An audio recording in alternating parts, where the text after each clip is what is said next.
నమస్కారం city news తెలుగుకి స్వాగతం. ఈనాటి వార్తా విశేషాలు. ముఖ్యమంత్రి నారా చంద్రబాబు నాయుడు కాన్వాయ్ ఆపి సామాన్య ప్రజలను కలిశారు. ఉండవల్లిలోని తన నివాసం నుంచి సచివాలయానికి వెళ్తున్న సమయంలో కరకట్టపై ఉన్న ప్రజలకి చూసి తన కాన్వాయ్ ని ఆపారు. సమస్యలపై వినతులను అందించేందుకు వచ్చిన ప్రజల్ని పిలిచి మాట్లాడారు. వివిధ జిల్లాల నుంచి వచ్చిన పలువురు తమ సమస్యల్ని చెప్పుకున్నారు.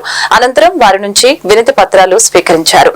సమస్యల్ని పరిష్కరిస్తానని సీఎం చంద్రబాబు స్వయంగా కారు దిగి వచ్చి హామీ ఇవ్వడంతో బాధితులు సంతోషం వ్యక్తం చేశారు.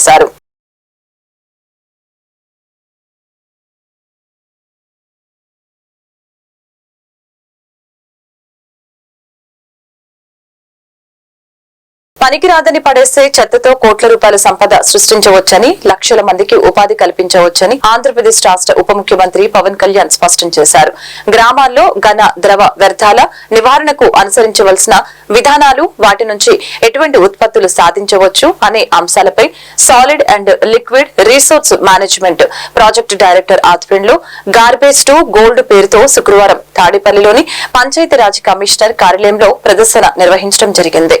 ఒక గ్రామీణ ప్రాంతంలోనే ఏడాదికి 2643 కోట్ల సంపద సృష్టించడంతో పాటు 2.42 లక్షల మందికి ఉపాధి కల్పించవచ్చని తెలియజేశారు.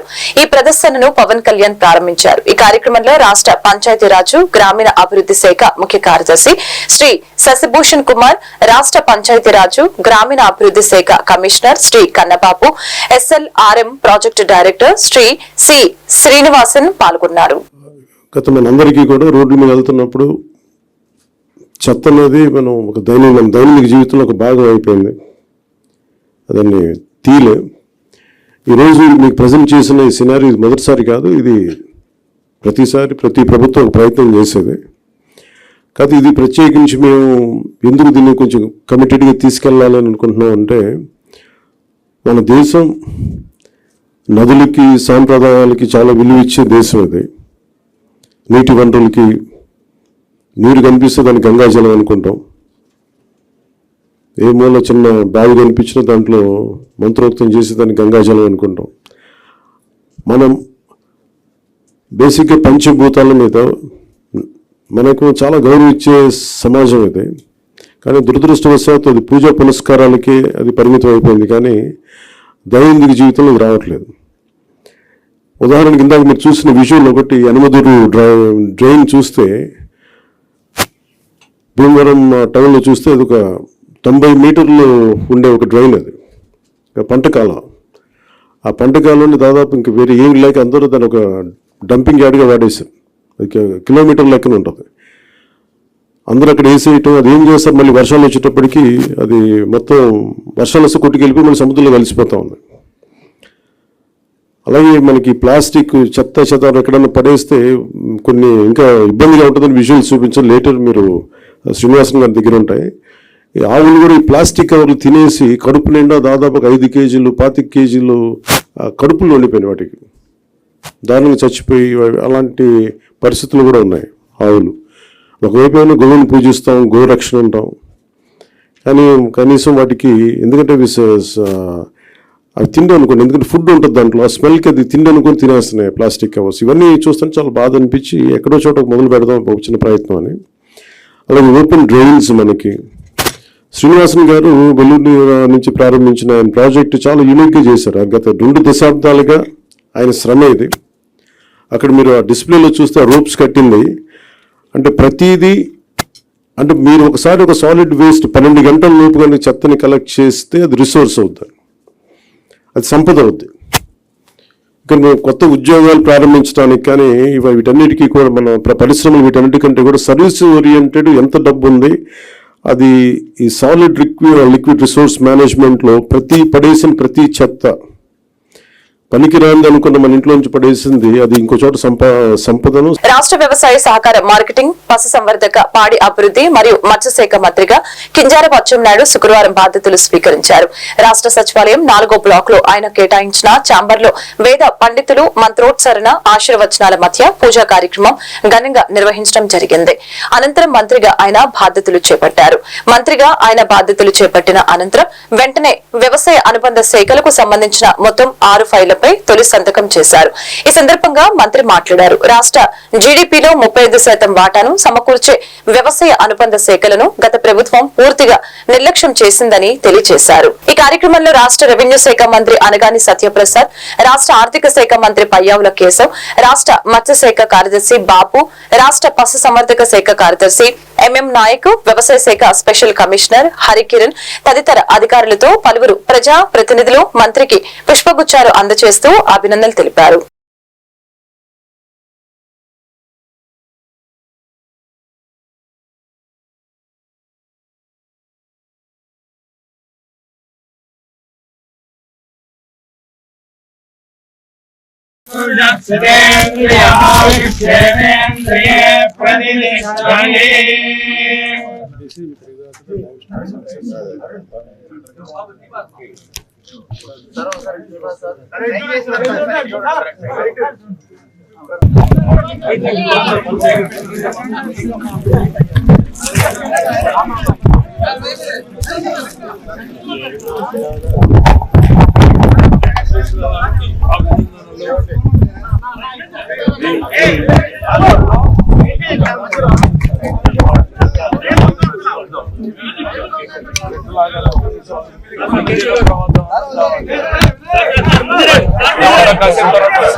ఈ రోజు నేను వ్యవసాయ శాఖ మంత్రిగా అధికారికంగా బాధ్యతలు చేపట్టినందుకు చాలా ఆనందంగా ఉందని చెప్పి ఈ సందర్భంగా తెలియజేస్తున్నాను. మనది ప్రధానంగా వ్యవసాయ ఆధారిత రాష్ట్రం.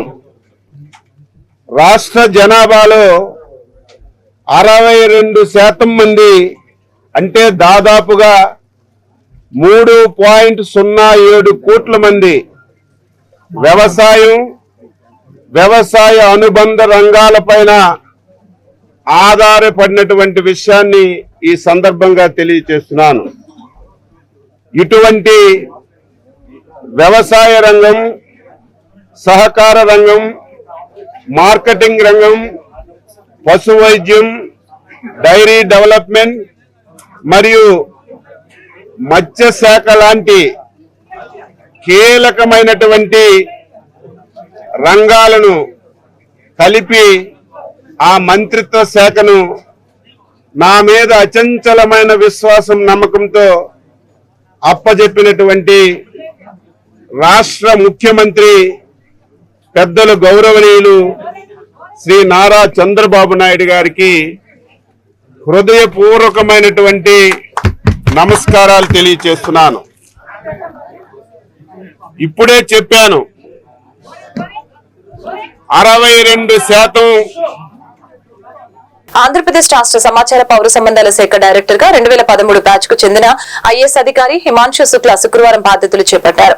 విజయవాడ పండిట్ నెహ్రూ బస్టాండ్లోని ఎన్టీఆర్ అడ్మినిస్ట్రేటివ్ బ్లాక్ 2వ అంతస్తులోని సమాచార పౌర సంబంధాల శాఖ ప్రధాన కార్యాలయంలో ఆయన డైరెక్టర్ గా బాధ్యతలు స్వీకరించారు. పదవి బాధ్యతలు స్వీకరించిన అనంతరం హిమాంశు శుక్లా ఐఎన్పిఆర్ అధికారులతో సమావేశాన్ని నిర్వహించడం జరిగింది. అంతకుముందు ఐఎన్పిఆర్ సమాచార పౌర సంబంధాల శాఖ అధికారులు, ఉద్యోగులు, సిబ్బంది హిమాంశు శుక్లాకు ఘన స్వాగతం పలికారు. బాధ్యతల స్వీకార అనంతరం పుష్పగుచ్చాలతో అభినందనలు తెలిపారు.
అంతేకాకుండా త్రికోటేశ్వరుడి దర్శనానికి వచ్చే భక్తులకు మెరుగైన సదుపాయాలు కల్పించాలని అధికారుల్ని ఎమ్మెల్యే డాక్టర్ చదలవాడ అరవింద బాబు సూచించారు.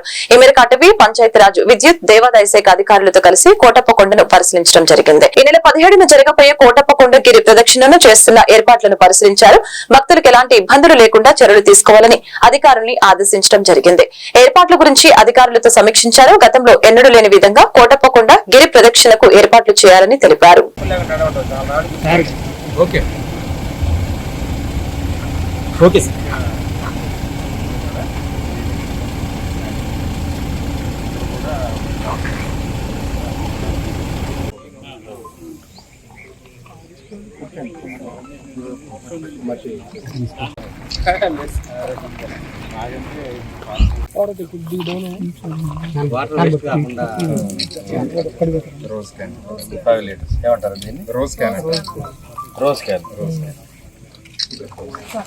నాయకత్వం వర్ధిల్లాలి, అర్జున్ నాయకత్వం వర్ధిల్లాలి, ప్రజల పిల్లలు నాయకత్వం, నసరాపేట అభివృద్ధి ప్రదాత అరవింద్ నాయకత్వం, జై చంద్రవాడ,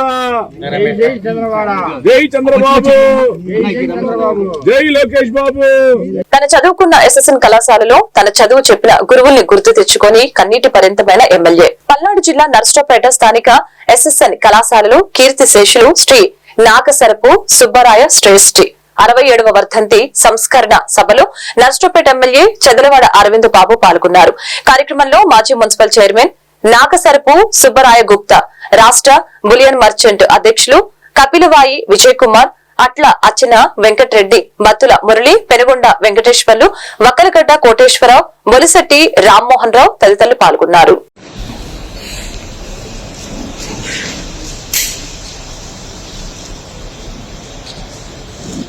కార్యక్రమానికి ఇచ్చేసిన పెద్దలందరికీ కూడా ధన్యవాదాలు తెలియజేస్తున్నాను.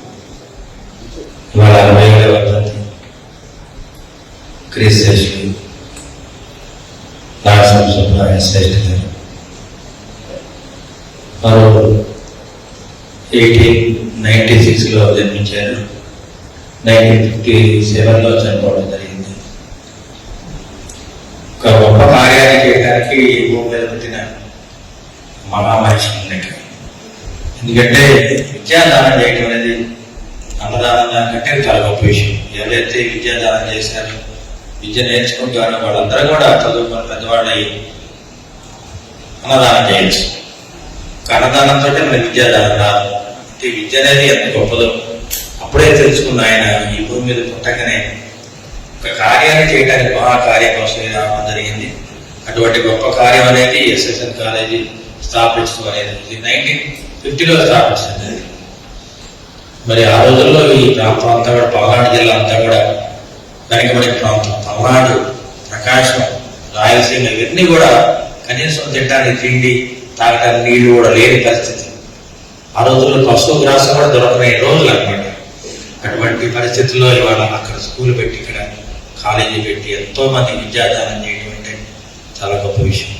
మేమందరం కూడా రైతు కుటుంబంలో పుట్టి ఇంట్లో పనిచేసి కాలేజీకి వచ్చి రైలు చదువుకునేవాడు.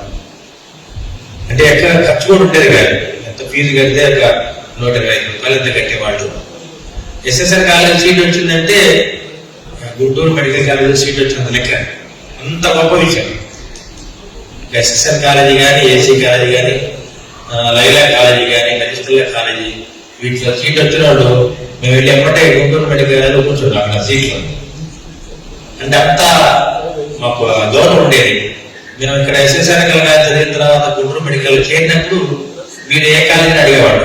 మేము ఎస్ఎస్ఎన్ కాలేజీ అంటే చాలా గొప్ప గౌరవం ఉండేది ఆ రోజుల్లో. అటువంటి గౌరవం దగ్గర మేము అందరం కూడా చాలా సంతోషపడుతున్నాం. మరి అదేవిధంగా మరి కార్యవర్గ సభ్యులు కానీ కాలేజీని ఇంత చక్కగా డిసిప్లిన్ మెయింటైన్ చేస్తారంటే గొప్పతనం అంతా కూడా మరి ఎస్ఎస్ఎన్ కాలేజీ కార్యవర్గానిదే. అదేవిధంగా ఈ కాలేజీలో లెక్చరర్స్ గారు మహానుభావులు ఎంత గొప్ప లెక్చరర్స్ అంటే ఆ రోజుల్లో ఫిజిక్స్, కెమిస్ట్రీ కానీ, తెలుగు, అదేవిధంగా ఇంగ్లీషు అసలు ఘంటాపాతంగా చెప్పేవాడు. అందరూ కూడా వాకింగ్ ఎన్సైక్లోపీడియా అటువంటి లెక్చరర్స్ అనేది వాటిని చూడలేదు. అంటే తరాలు వచ్చే కొన్ని మరి ప్రతి వ్యవస్థలో కూడా స్టాండర్డ్స్ తగ్గిపోతున్నాయి. విద్యలో స్టాండర్డ్ తగ్గిపోయింది, కాలేజీ లెక్చర్స్ కూడా మొత్తం గుండ్లకమ్మ నది నుంచి వినుకొండ పట్టణానికి త్రాగునీరు సరఫరా చేయాలని జిల్లా కలెక్టర్ అరుణ్ బాబు అధికారులను ఆదేశించారు. తొలి ఏకాదశి పండుగ నిర్వహణపై సమీక్షల భాగంగా శుక్రవారం వినుకొండకు వచ్చిన కలెక్టర్ పట్టణానికి త్రాగునీరు అందించే సింగర చెరువు అడుగంటడంతో చెరువుని సందర్శించడం జరిగింది. ఈ సందర్భంగా కలెక్టర్ మాట్లాడారు. చెరువులో నీరు అడుగంటడంతో కేవలం మరో 15 రోజులు మాత్రమే నీరు వస్తాయని, ప్రజలు త్రాగునీటి ఇబ్బందులు తలెత్తకుండా ఎమ్మెల్యే జీవి ఆంజనేయులు సూచనల మేరకు గుండ్లకమ్మ నది నుంచి త్రాగునీటిని సరఫరా చేసి యథావిధిగా పట్టణానికి నీటి సరఫరా చేయాలని మున్సిపల్ అధికారిని ఆదేశించడం జరిగింది.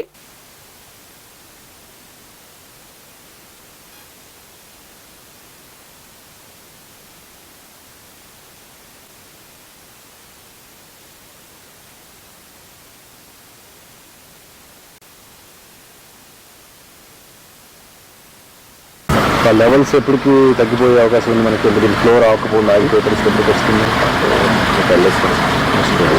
ఎందుకంటే కొంచెం వెనక్కి కూడా పంపింగ్ చేస్తున్నాం సార్. వెనక్కి పంపింగ్ చేస్తున్నాం. 10 ఆ చెరువులో నీళ్లు దీంట్లో తోడేస్తారా? ఇంక అందులో ఏం లేదు, డ్రై అయిపోయిందా? ఏదైనా ఈ గాడిలో వస్తే కంప్లీట్ అయిపోయింది. డిపెండెన్స్ ఎవాపరేషన్ లాసెస్ కూడా ఉంటాయి కదా. ఎన్ని రోజులు కూడా ఇస్తున్నారు? ఇప్పుడు ఆ వర్క్ ఇప్పుడు స్టార్ట్ చేయొచ్చా సార్? ఈరోజు స్టార్ట్ చేస్తాను సార్. ఏబిది సార్, ఏబిది వర్క్ దీంట్లోనే ఉంది సార్. అవును, స్టార్ట్ చేయాలి. గవర్నమెంట్ డెసిషన్స్ తీసుకోవాలి. పబ్లిక్ వెళ్తే ఎగ్జిక్యూట్ చేస్తాం. Administrative sir, SDRF grant, revenue administrative sir మా దగ్గర ఉంది అమౌంట్. ఈ నెల 17న తొలి ఏకాదశి పర్వదినం సందర్భంగా వినుకొండలో జరిగే శ్రీ రామలింగేశ్వర స్వామి కొండ తిరునాళ్ల ఏర్పాట్లను ఘనంగా నిర్వహించాలని పల్నాడు జిల్లా కలెక్టర్ అరుణ్ బాబు అధికారులకు సూచించడం జరిగింది. స్థానిక మున్సిపల్ కౌన్సిల్ హాల్లో శుక్రవారం అధికారులతో నిర్వహించిన సమీక్ష సమావేశానికి ముఖ్య అతిథిగా జిల్లా కలెక్టర్ మరియు ఎమ్మెల్యే జీవి ఆంజనేయులు హాజరయ్యారు. దేవాదాయ, పంచాయతీరాజు, పోలీస్, మున్సిపాలిటీ, ఆర్ఎన్పి, వైద్య, విద్యుత్ తదితర శాఖల అధికారులతో సమీక్షించి వివరాల్ని తెలుసుకున్నారు. ఈ నెల 17వ తేదీన తొలి ఏకాదశి, కొండ తిరునాళ్ల, మొహరం పండుగలు ఒకే రోజు వచ్చాయని, ఎవరికి ఎటువంటి ఇబ్బందులు లేకుండా హిందువులు, ముస్లిం సోదరులు పండుగలు జరుపుకునే విధంగా అధికారులు చర్యలు తీసుకోవాలని కోరారు. కార్యక్రమంలో నర్సరావుపేట ఆర్డీఓ, మున్సిపల్ కమిషనర్ తోట కృష్ణవేణి, ఎండోన్మెంట్ ఏసీ, అన్ని శాఖల అధికారులు పాల్గొన్నారు.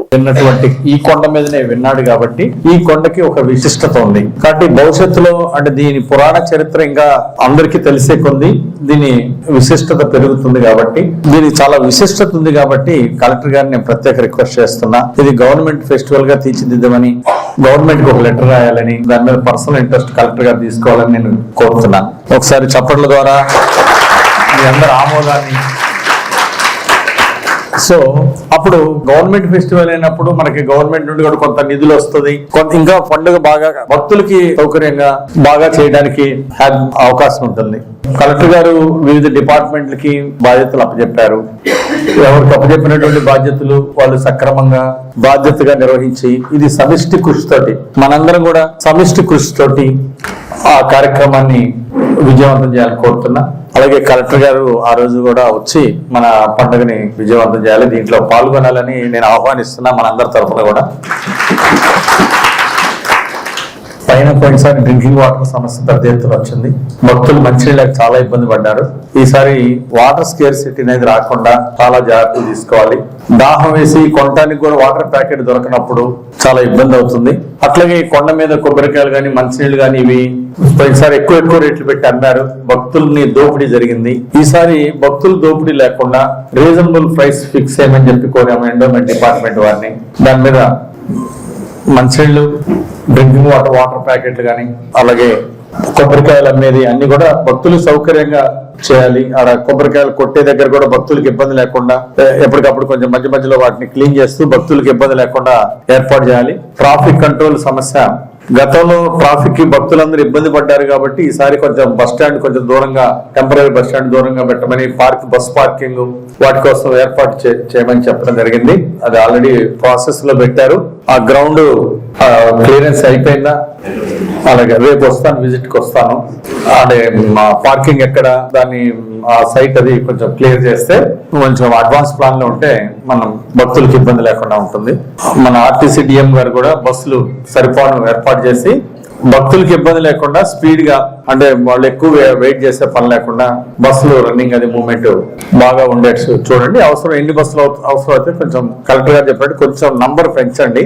పోలీస్ డిపార్ట్మెంట్ వారు థెఫ్టింగ్లు ఎక్కువ జరగకుండా, భక్తులకు ఎక్కడ ఇబ్బంది జరగకుండా, పోయినసారి కొంతమంది రౌడీ ముక్కలు వచ్చిన భక్తులను అక్కడెక్కడ ఇబ్బంది పెట్టడం కూడా జరిగింది, ఆ కంప్లైంట్స్ వచ్చినాయి. ఈసారి అలాంటి ఎక్కడ జరగకుండా మీరు చర్యలు తీసుకోండి, ముందస్తు చర్యలు తీసుకోండి. ఇది మన వినుకొండ తొలి ఏకాదశి పండుగ మనం ప్రతిష్టాత్మకంగా తీసుకుందామని అందరూ కోరుతున్నా. అలాగే మీడియా సోదరులందరూ కూడా ఉన్నారు. ఇప్పటి నుండే ఎవరన్నా కల్చరల్ ప్రోగ్రామ్స్. ఈ వార్తలు ఇంతటితో సమాప్తం. మరొక బులెటిన్ మళ్ళీ కలుద్దాం. నమస్కారం.